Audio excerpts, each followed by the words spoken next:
Toxic positivity. Halo teman pendengar, apa kabarnya hari ini? Semoga semuanya baik-baik saja dan tentunya tetap sehat dan bahagia ya. Kali ini aku ingin membahas hal yang menarik, yaitu toxic positivity. Apa sih toxic positivity? Namanya kan positif, harusnya bagus dong.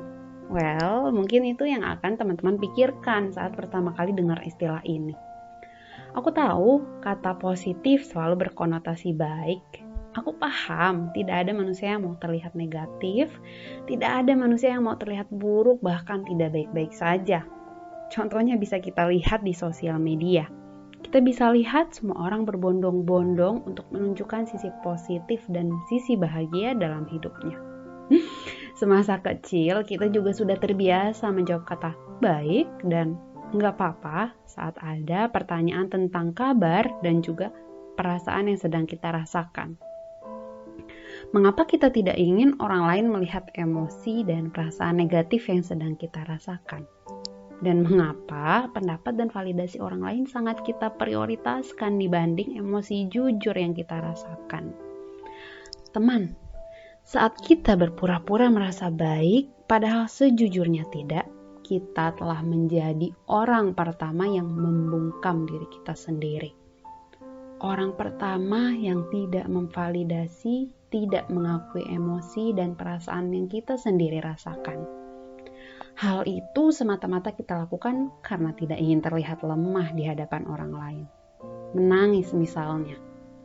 Berapa kali kita menahan rasa ingin menangis hanya karena tidak mau dilihat orang lain? Apa salahnya dengan menangis? Air mata diciptakan tentu dengan tujuan, bukan? Air mata ada sebagai salah satu media untuk menumpahkan emosi yang kita rasakan, baik itu positif dan juga negatif. Teman, menekan atau menahan emosi negatif tidak akan membuat emosi tersebut hilang. Justru akan semakin menumpuk dan menunggu waktunya untuk meledak. Faktanya, manusia tidak ada yang sempurna. Lantas mengapa kita menjadi sangat keras terhadap diri kita sendiri? Berkata kita lelah bukan berarti kita adalah manusia yang lemah. Karena rasa lelah itu valid dan nyata dirasakan. Sebagai seorang manusia biasa, mengeluh adalah hal yang wajar.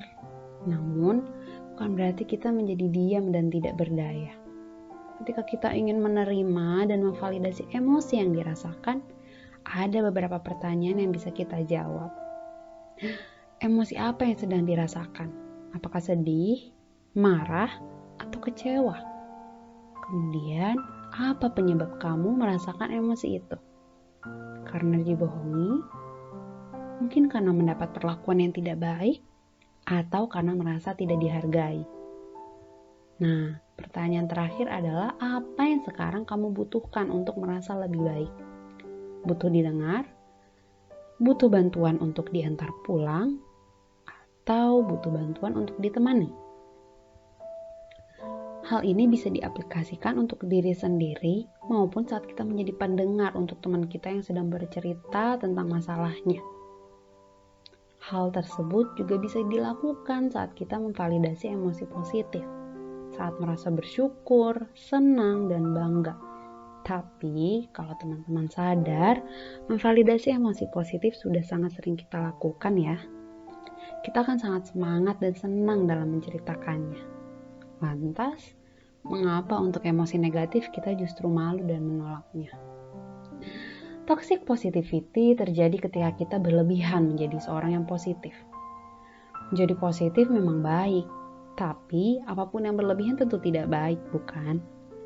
Toxic positivity adalah keadaan di mana kita menekan, menolak, bahkan tidak memvalidasi emosi serta perasaan negatif yang kita rasakan. Kita justru berpura-pura merasa baik dan positif. Dalam lingkungan sekitar, mungkin tanpa sadar kita juga pernah memaksa orang lain untuk tetap merasa baik dan positif, padahal dia sedang tidak baik-baik saja. Contohnya ketika kita melihat teman kita yang sedang menangis. Kalimat spontan yang keluar dari mulut kita adalah, "Jangan menangis." Ketika kita melihat ada orang terdekat kita yang sedang marah, hal apa yang pertama kita katakan? Jangan marah. Bahkan ketika melihat ada yang takut akan sesuatu, kita juga suka bilang, jangan takut. Semua itu bentuk larangan kan? Mengapa harus dilarang? Apa salahnya merasakan semua itu? Apalagi semua itu memang valid dan nyata. Mengatakan hal seperti, kamu pasti bisa, kamu kan kuat, kepada seseorang yang sedang merasa kalut, lelah, cemas, bahkan tidak baik-baik saja, sama halnya seperti kamu meminta orang yang sedang tenggelam untuk bernafas. Sama halnya seperti kamu minta orang yang kakinya sedang terluka untuk berlari. Tentu sakit kan? Tentu tidak nyaman bukan? Sulit untuk melakukan hal itu. Faktanya tidak ada yang ingin stuck atau tidak ada yang ingin menjadi buruk, menjadi sedih. Namun memang keadaan dan situasi yang membuat dia tidak bisa merasa baik-baik saja. Dia ingin baik-baik saja, tentunya. Jadi apa yang harus dilakukan? Apa yang bisa kita lakukan untuk menolongnya? Tanyakan. Tanyakan pada orang terdekat kamu atau kepada diri kamu emosi apa yang sedang dirasakan. Mengapa merasakan emosi tersebut, apa penyebabnya, dan apa yang bisa aku bantu untuk membuat kamu atau diriku merasa lebih baik. Sebagai penutup dari podcast ini, aku pengen kasih contoh kalimat toxic positivity dan kalimat yang seharusnya dikatakan jika kita ingin membantu diri kita ataupun orang lain untuk memvalidasi perasaannya. Hindari mengatakan, jangan pikirkan itu, tetap positif. Tetapi katakan, beritahu aku apa yang kamu rasakan, aku di sini mendengarkan.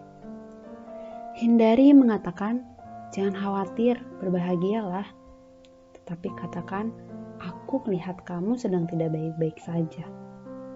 Ada yang bisa aku bantu atau lakukan? Hindari mengatakan, kegagalan bukanlah pilihan, kamu harus sukses. Tetapi katakan, kegagalan adalah bagian dari pertumbuhan dan kesuksesan. Hindari mengatakan, semuanya akan berhasil pada akhirnya. Tapi katakan, kamu melalui hal yang sulit, aku khawatir dan aku ada di sini untukmu. Hindari mengatakan, gimana sih positif aja, positif dong. Lihat sisi positifnya aja. Tapi katakan, aku di sini untuk kamu di keadaan yang baik maupun buruk. Hindari mengatakan, kalau aku aja bisa, kamu juga pasti bisa. Tapi katakan, cerita, kemampuan, dan keterbatasan setiap orang berbeda. Jadi, tidak apa-apa. Nah, semoga podcast kali ini bermanfaat untuk teman pendengar semua. Karena setiap sisi kehidupan seseorang berbeda, Side of Life hadir untuk mendengar segala sisi kehidupan di sekitar kita.